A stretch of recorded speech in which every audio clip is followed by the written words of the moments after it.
une tradition très commune que les diocèses du monde entier s'organisent pour avoir ce temps fort qui relie une église. Alors l'intérêt, c'est d'abord de venir ensemble dans ce lieu, toutes générations confondues, avec aussi les malades que nous sommes très heureux d'accompagner et qui ont toujours une place privilégiée ici à Lourdes.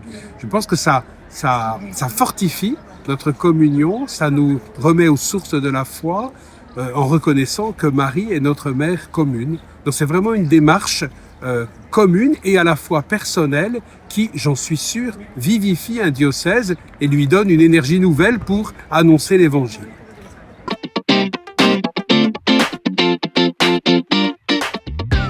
Il est toujours difficile de sélectionner une anecdote, un souvenir, un événement plus marquant que d'autres. Ce qui m'impressionne toujours à Lourdes, c'est qu'au-delà du programme établi et des rendez-vous qui sont déjà prévus, il y a toujours des surprises, des rencontres, des rencontres qu'on n'aurait pas pu imaginer au fur et à mesure du déroulement du pèlerinage. Par exemple, l'année dernière, j'étais précisément avec le groupe des jeunes de notre diocèse et nous sommes tombés par hasard sur sœur Bernadette, qui est la dernière miraculée de Lourdes, qui était elle aussi en pèlerinage. Et en la croisant, je l'ai reconnue et elle a pu très simplement nous faire part de son témoignage, de sa guérison. Et les jeunes ont été eux aussi surpris d'avoir en dehors du programme prévu, cette surprise de pouvoir entendre parler de l'œuvre de Dieu et de ce qui s'accomplit à Lourdes.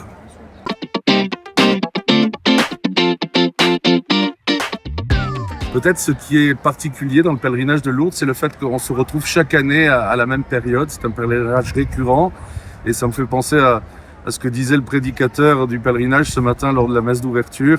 Il commentait le passage où Jésus est retrouvé au temple à l'âge de 12 ans. Et l'évangile nous dit, chaque année, les parents de Jésus se rendaient à Jérusalem.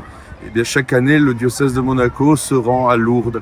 Alors, le fait qu'il y ait cette régularité, on a un petit peu l'impression de vivre quelque chose qui continue tout le temps, parce que c'était hier, ce sera demain. Enfin, ça me marque un petit peu.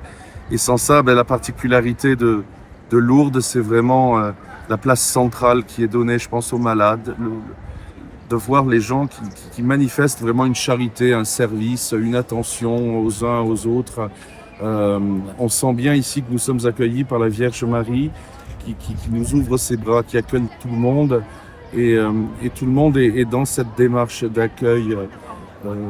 Voilà, donc c'est un élément vraiment particulier, d'ambiance particulière de ce pèlerinage, de toutes les grâces, de voir la foi des gens qui sont là, qui parfois portent avec eux des souffrances, des difficultés. Et il y a toute cette foi qui transparaît et je pense que ça apporte un réconfort à tout le monde.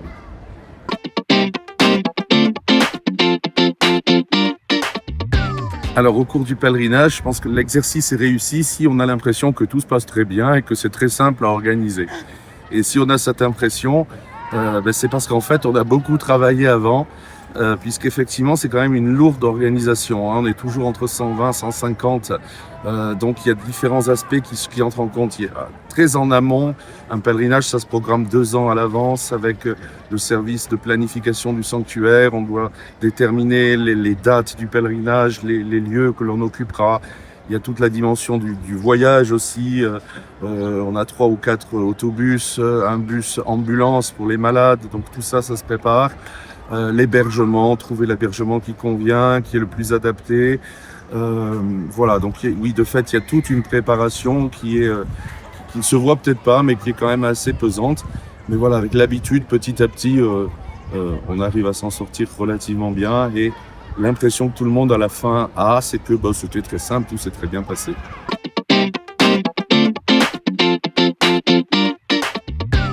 L'Hospitalité diocésaine est une association qui est rattachée au diocèse, qui a été créée en 1929 sous Monseigneur Clément, date à laquelle officiellement elle a été rattachée également à l'Hospitalité de Lourdes. Et c'est une association qui regroupe des laïcs dont la vocation est d'accompagner les malades, les personnes âgées, les personnes handicapées, pour leur assurer toute l'assistance lors du pèlerinage à Lourdes.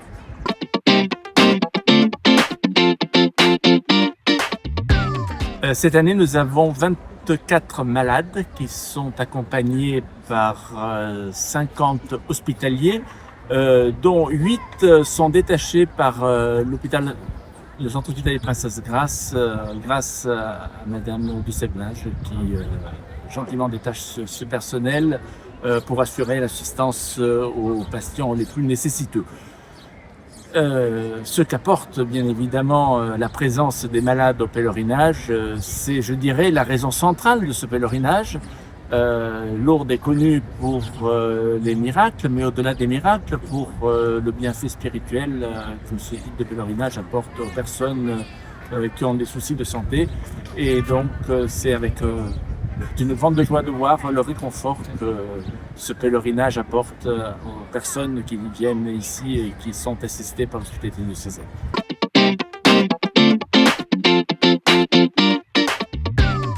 Alors, j'ai décidé de venir avec le diocèse à Lourdes pour des raisons personnelles et surtout pour le côté humain de cette expérience et ce que ça peut m'apporter d'un point de vue de ma future profession.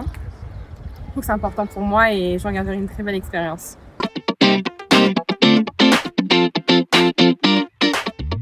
Alors le moment que je préfère, je pense, c'est quand je suis vraiment en contact avec les patients, qu'on partage avec eux ce qu'ils ressentent, quand ils sont en extase lors des messes ou alors quand on les promène.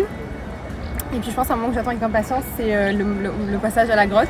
Je pense que ce sera un moment riche en émotions et que je suis pas prête d'oublier.